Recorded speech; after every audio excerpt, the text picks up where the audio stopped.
Hey guys, today we're going to be going over the Unit 5 study guide. Okay, so the first question is graph the following equation, then write the characteristics for the graph. So keep in mind that the first question asked us for the vertex. It says extrema, but this really means that you're looking for the vertex.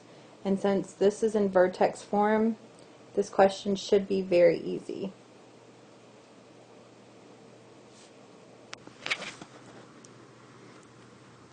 Okay, first we can look at our equation. We know it's in vertex form, and we know that the vertex we can find as h and k.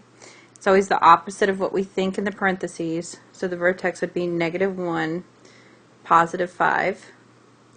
Our axis of symmetry is always going to be the x value of the vertex, so it's going to be x equals -1. The domain for the parabola is all real numbers, or -infinity to +infinity. And for the range, we know that the range is just going to be our y value of our vertex, and since this is opening up, we know that it's the minimum, so it's going to go from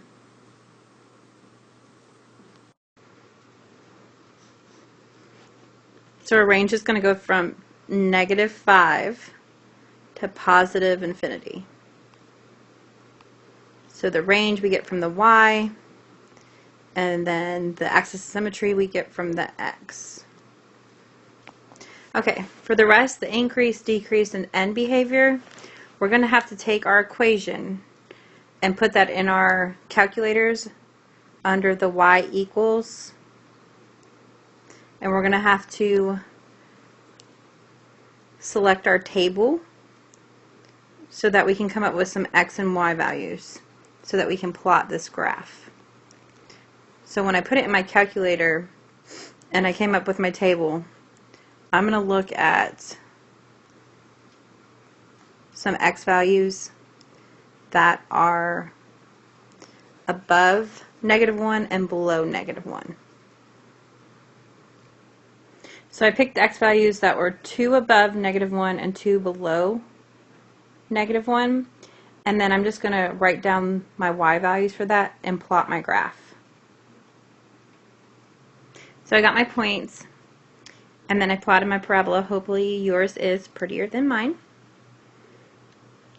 And now I can identify the increase and the decrease.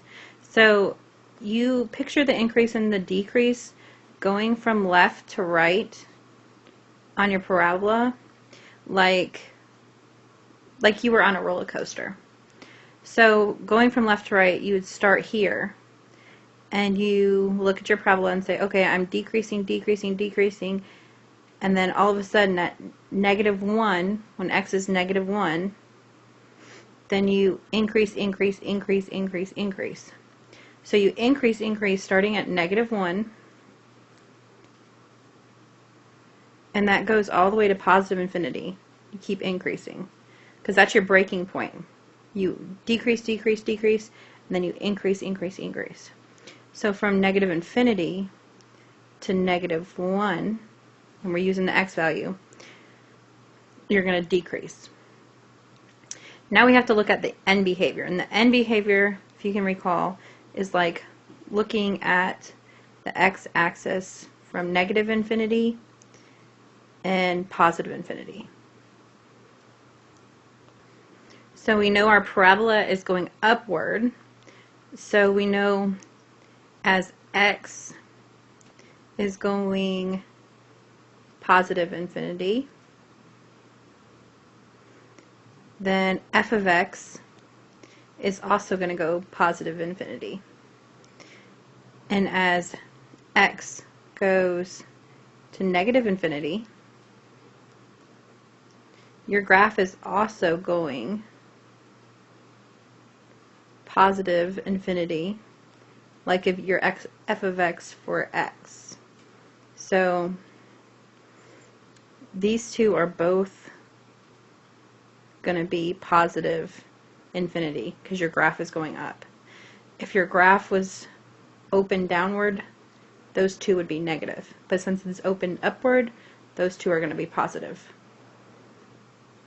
Okay, for number 2, we're going to describe the transformation, and as you can remember, we use the vertex form. This helps us describe our graph, and as you notice, we're always comparing our graph to the parent function, which looks like this.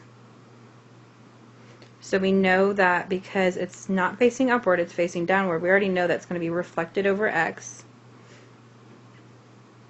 So our a is going to be negative. And we also know that it was shifted left 2 and then up 1,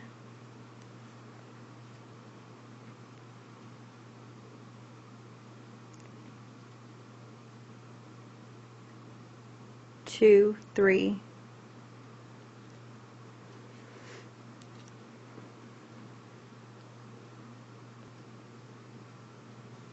And we also can see that that's our vertex, -2, 3.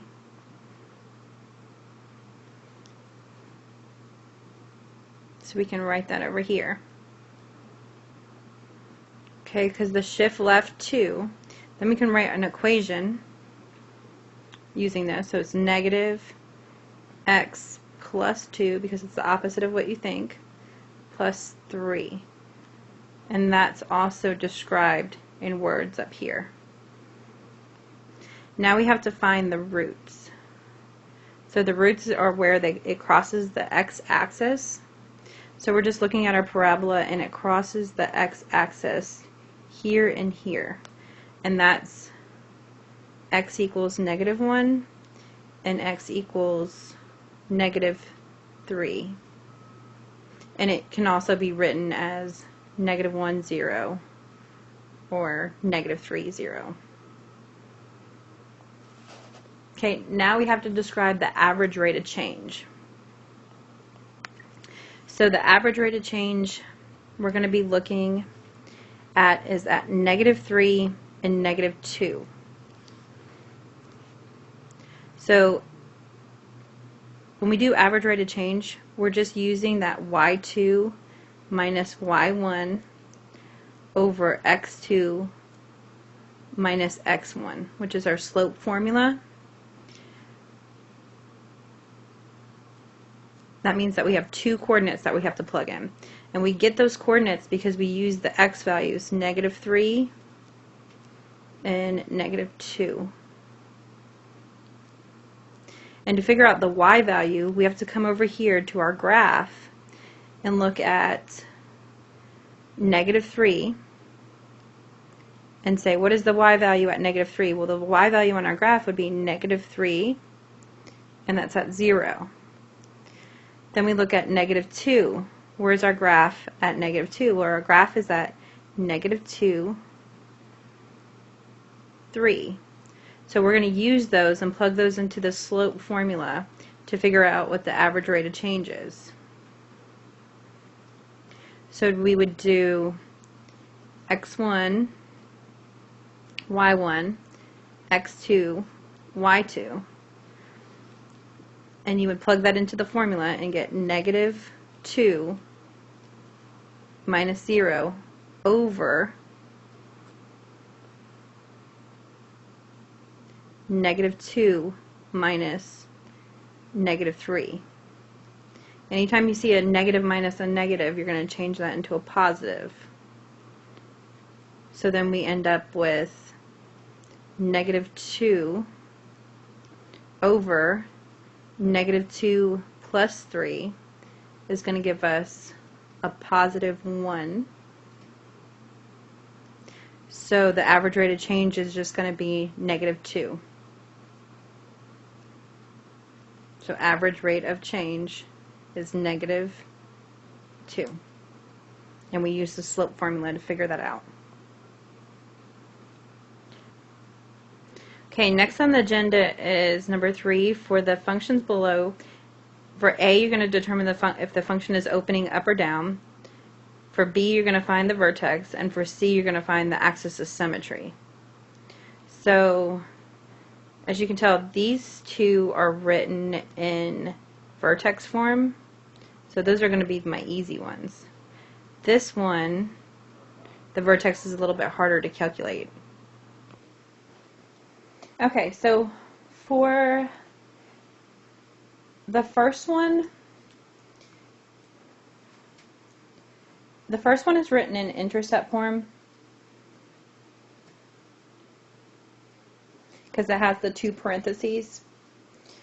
But if you look at the outside of each one of these, you can tell whether the graph is opening up or down.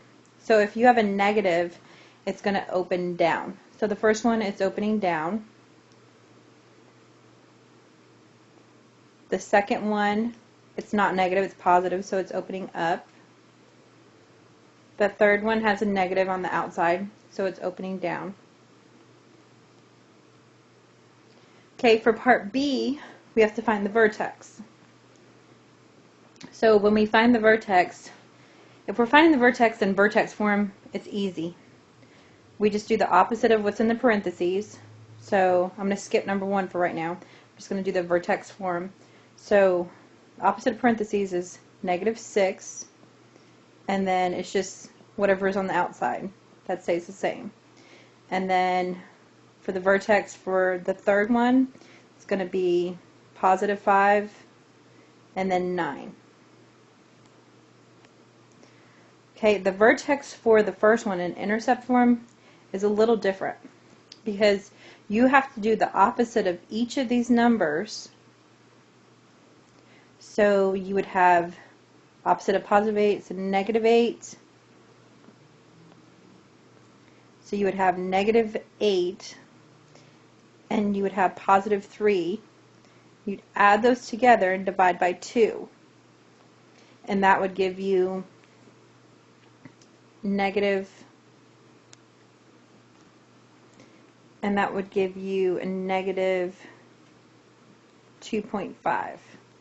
that would be your x in your vertex. Now it's a little bit harder to find the y. If you're pushed for time, you can just plug this equation in and find the vertex with your calculator. If you need to calculate it, you can just plug this back in for the x's to figure out what the y is. So to save myself some time, I popped this into the calculator, and I got 30 as my y value. And then I have to go back and figure out what my axis of symmetry is. My axis of symmetry is just the x value for each of these. And it's always x equals. So x equals -2.5, x equals -6, x equals 5. Okay, for number 4 and 5, it says describe the transformation to the parent function in the given equations. So for number 4, you know that the negative tells us that it's reflected over x. What's in parentheses tells us if it goes left or right, and it's the opposite. So it's going to go left .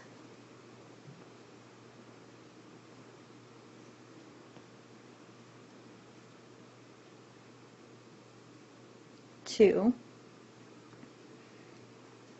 And then this tells us that it shifts vertically down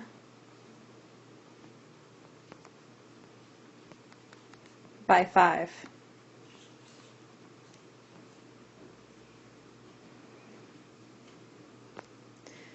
Okay, and number 5, the outside number, if it's not negative, it's positive.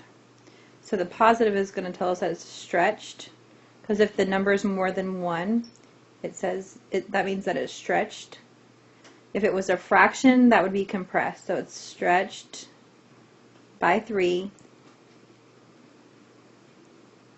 And it's the opposite horizontally, left or right, by 4. It's negative, so it's going to go right.